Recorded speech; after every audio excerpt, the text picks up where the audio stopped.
Welcome to Explore, Explain, Highlights. In this highlights package, we'll be looking at Season 2, Episode 7, with our guests Jen Christiansen and Moritz Stefaner, discussing their project, 175 Years of Word Usage Patterns in Scientific American.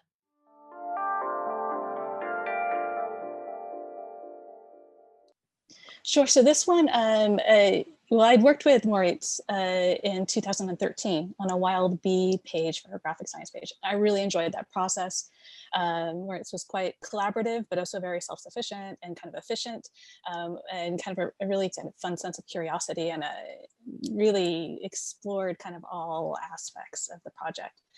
So based on that, and then hearing him give talks at different conferences over time, kind of get a sense for his approach and philosophy, and kind of the delight he takes in these kind of topics, which I knew I needed somebody who would be really kind of put a lot of energy and get other people excited about it too, because it was going to be kind of a big, a long-term project for us. A lot of our projects only last a few months, and this one was going to be longer. And mostly I knew that he was very comfortable with deep dives, kind of large projects that are fairly open-ended with really kind of huge, kind of overwhelming data sets, and to sort of help provide some structure and ways of thinking about that. Mm-hmm. It was pretty open. I think Jen is great in having like a really clear general idea, but not being so like detailed about the specifics that I feel like, well, there's no more fun left, right? And so I think that the basic framework was set out really well in terms of this is big picture, what we want to achieve, but there was still a lot to figure out together, like in terms of how do we approach it? Do we break it up into a lot of little stories? Do we make one big story? This was all still left. I think what was really nice is that it was a lot of like ping pong. It wasn't like, it sounded a bit like Jen was watching us working and had a chance to say something, but it was really, so we had these basic ideas together. And then we said, oh, we could roughly do a layout where, and then we screenshot our interactive applications. Say like, here, these years, and then these years, there could be a timeline here. Then Jen would take that and make a proper like, mock-up composition. And then we knew, okay, so we need this many columns here, otherwise it won't work. So we go back and sort of tweak the aspect ratios. Right. And also we gave the whole editorial team early on like a quick search application where they could search for interesting trends, and so we all could together develop a sense of what are actually cool topics to juxtapose or what are cool topics to feature. And, right. and I think this was an exceptionally collaborative and very nice ping pong process in this project. So. Jen, you're right. It was sort of challenging to also work with this huge amount of data and not even knowing what's in there and what the quality of it is and what could be done with that. And in the beginning, we had like all kinds of crazy ideas of interesting questions we could ask the data.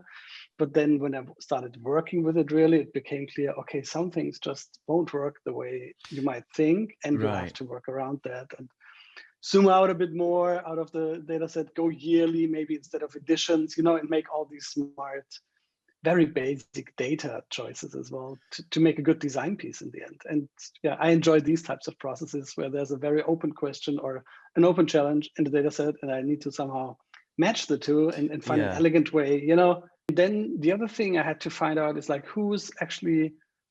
what is the subject of our visualization? So we could say we talk about individual editions of the magazine and characterize them through words or word trends, right? And then we could talk about maybe what are similar editions or what were similar years or something like this. And then those would be the subject, and we use the words as their attributes or properties. Or we could say we talk about the words and how they have developed under the eyes of Scientific American, right? And that sort of flips this whole perspective. And we could have talked about, again, time and use just the number of editions and the topics as something that characterizes a whole decade or something. So for me, one of the key questions at the beginning is really, who are we actually talking about? Like, well, what's the main subject of our visualization?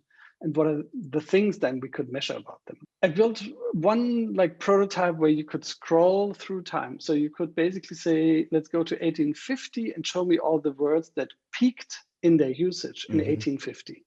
and had like 12 words, and then 1860, and there was a slider, and you could just go back and forth, and the little peaks were shifting back and forth, and around it there was lots of like little mountain movements.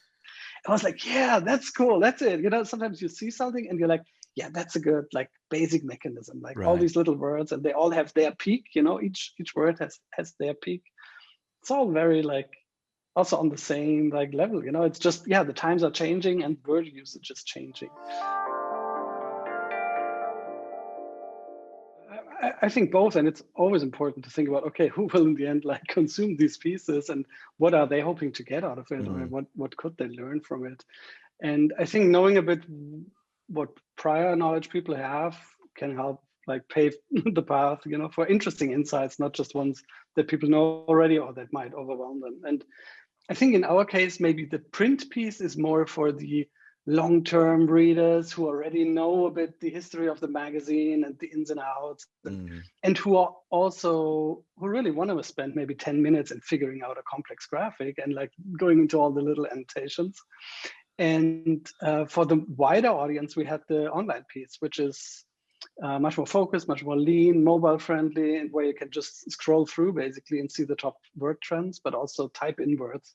And I think a lot of people did that just to see, I don't know if data has peaked in, when data has peaked, or happiness, or whatever they had on their mind in that moment. And I think that's something that's immediately relatable and invites to playful exploration. And that works for everybody. I think, just giving people a search box and a little line chart, that works immediately, even or regardless how much you know about scientific.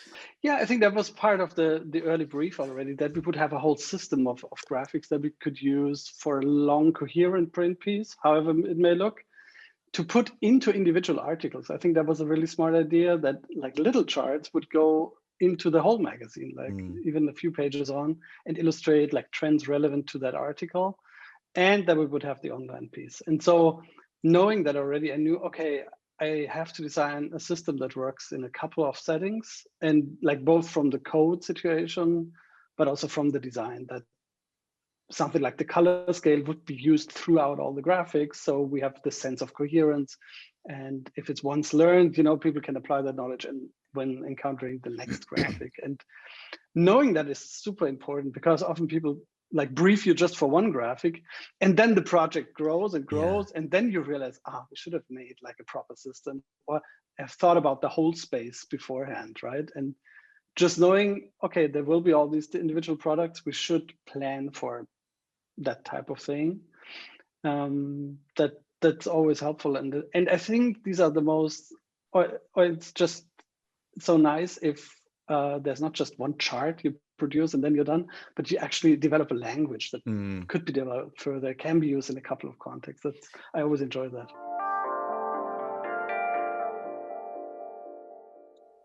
Well, in the beginning, we just produced a lot of charts and saw what they did, and tried to understand, okay, which combination could work.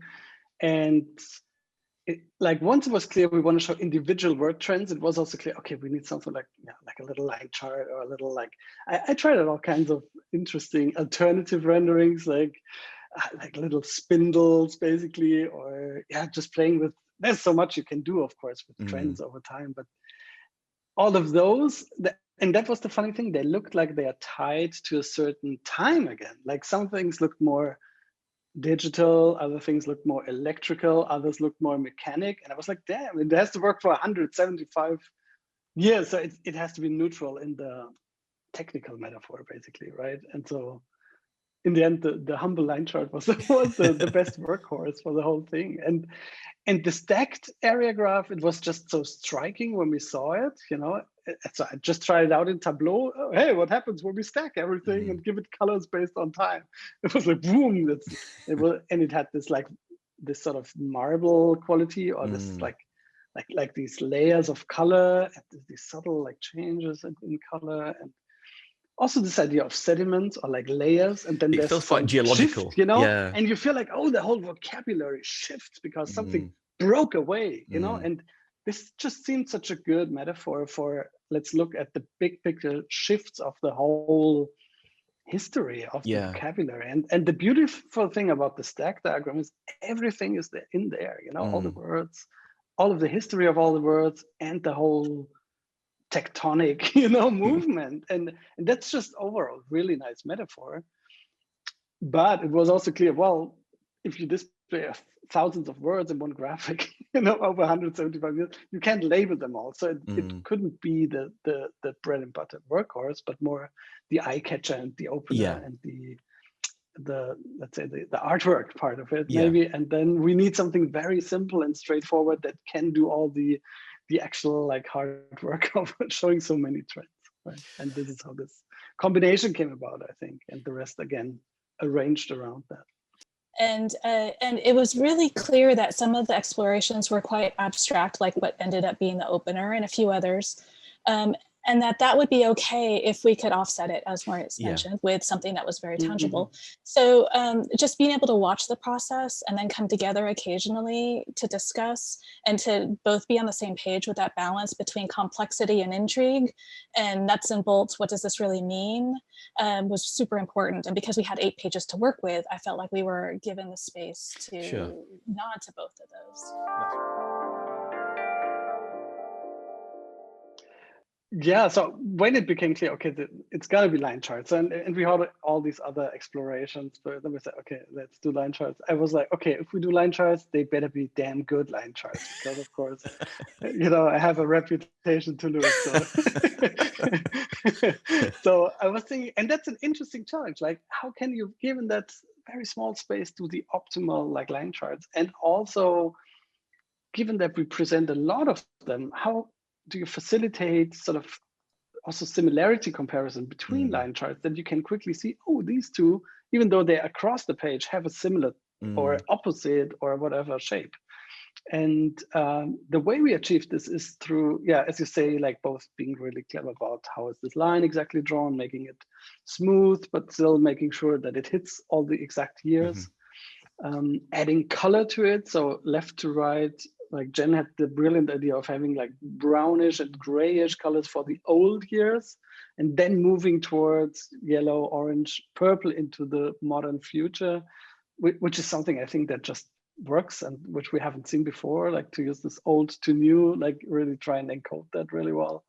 And I think it works beautifully. And having little stripes for the years and really minimal takes. So we and Christian and I, we tweaked these line charts really for a long time because we knew they're going to play a big role, and then they better be good. Thank you for joining us for this Explore, Explain highlights episode. As always, the full episode is available on YouTube or wherever you get your podcast. We hope to see you again soon on another episode of Explore, Explain.